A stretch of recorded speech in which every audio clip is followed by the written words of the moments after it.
دخلتكم بالزعبوط والشاي. السلام عليكم ورحمة الله وبركاته، يا رب تكونوا في خير. اللهم صل وسلم وبارك على سيدنا محمد. صلوا على الحبيب قلبنا يتيم. بصوا يا حبايب قلبي، انا مطلوب مني اعمل شويه باميه ويكا، فانا مش هتاخر على حد طلبها مني اللي انا اعملها. وعايزين يعملوها ايه بقى؟ بشوربه اللحمه. فانا عندي لحمه وعندي اكل وكل دوت معمول، فهعمل بقى شويه الباميه الويكا برده عشان ايه؟ انفذ اللي حرام نفسهم فيها وكده. تعالوا معايا وتابعوني وهتطلع احلى باميه ويكا صعيدي رهيبه. لا بجد كلمه رهيبه قليله عليها.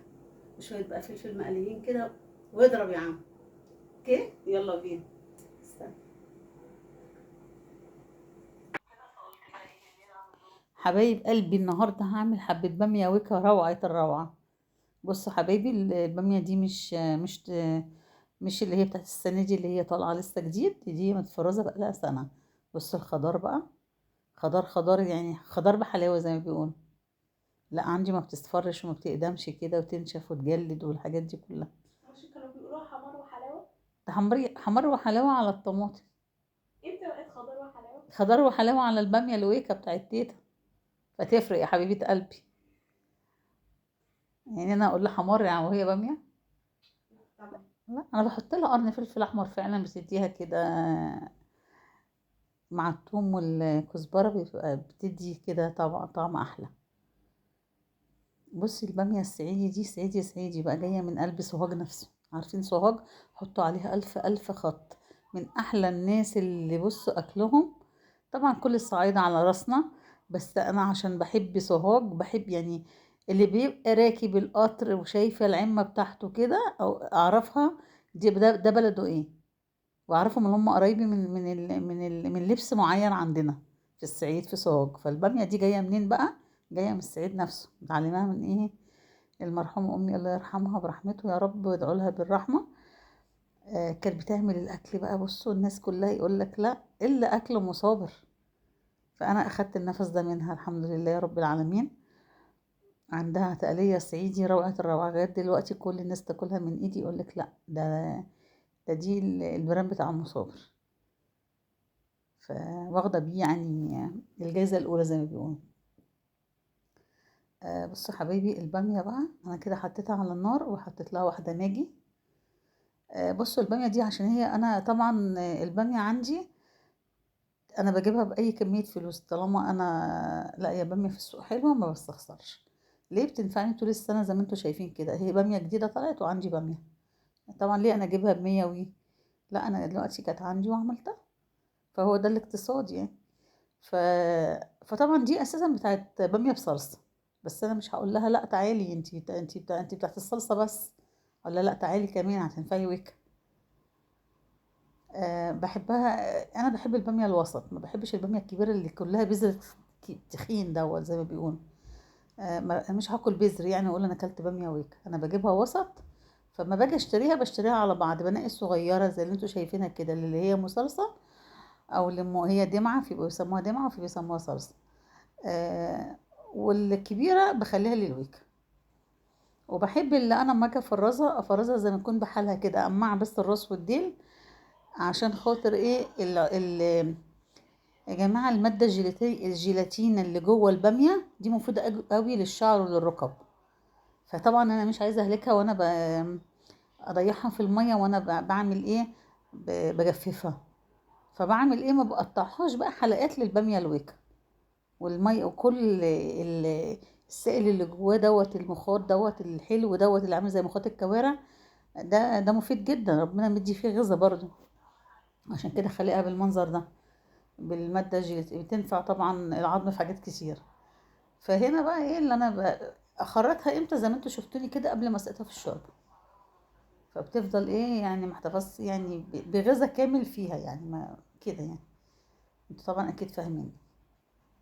فحبايبي بقى ايه، رحت جايه حطيتها على حطيتها تستوي كده لغايه ما الحبايه بتاعتها، الجلده بتاعتها تلاقيها استوت، والحبايه بتاعتها لونها بقت اول درجه في اللون الاوف وايت، اللي هي الصفار البسيط جدا دوت. ما تخليهاش تحمر منك وتبقى خلاص الباميه ملهاش طعم. طالما اللحم استوى واللون عندها الحبايه دي غمقت سنه صغننه، تبقى خلاص كده استوت.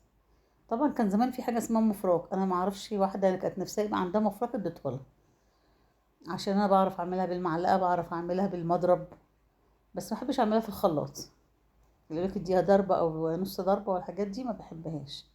انا بالمفرك اللي هو بتاع قصدي المضرب اللي هو بتاع اللي انت تقلبيه بالكيكه او تعملي بيه البيت دوت كده واليدوي. انا بديها ضربه كده صغيره، هتشوفوني حتى هتروح زي الفل، من ضربتين ثلاثه بتبقى خلصت.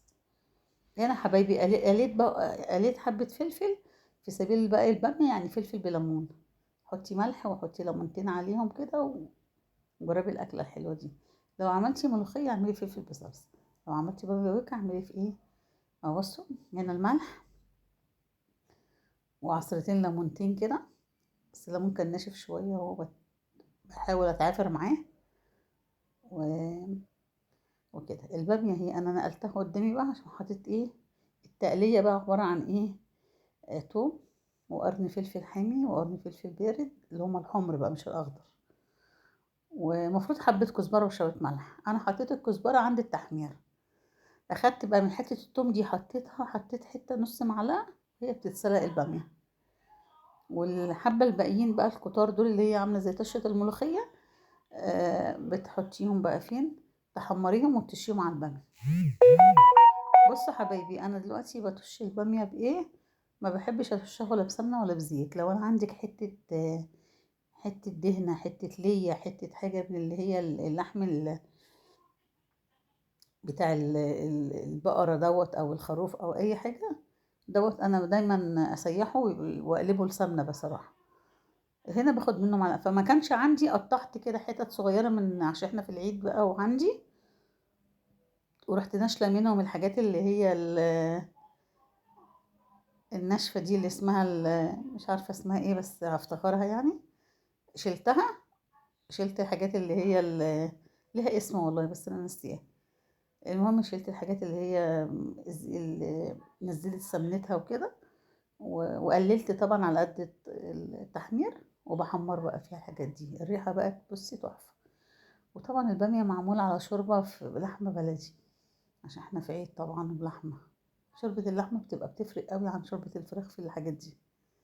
وطبعا شوربه الفراخ ما تزعلش في حاجه، بس حط لها ماجي وحط لها التقليه بتاعتها زي ما بقول لك كده بدهنه او بليه، بتبقى روعه الروعه كده برضه. طبخها على شوربه حلوه يعني، فما توقفيش على حاجه ان شاء الله باذن الله يعني.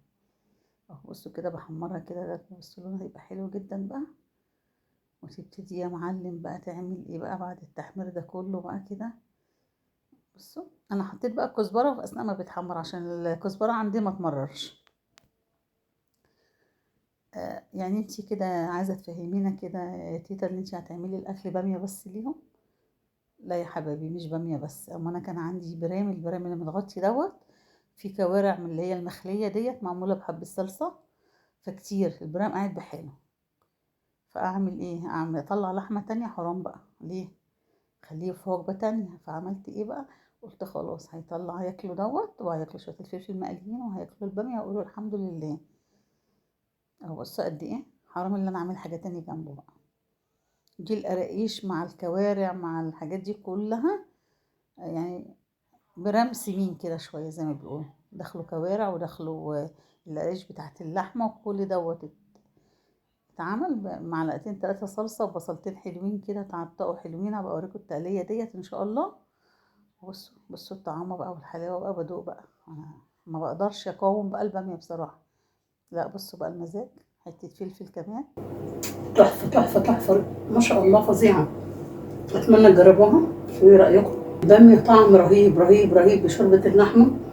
وطبعا كان عندي حته دهنه وسيحتها وعملت بيها، ما بحطلهاش السمنه ولا يعني هي الزيت مع الدهنه بس.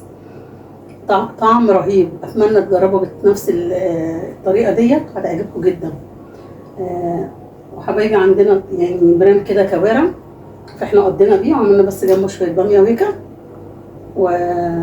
وشويه فلفل مقليين بالليمون. واشوفكم في فيديو جديد، والسلام عليكم ورحمه الله وبركاته. اللايك والشير والكومنت الحلو والحاجات كده اللي تفرح قلبي في سبيل كل مره اعمل لكم حاجه جديده باذن الله. حبايبي اشوفكم على خير.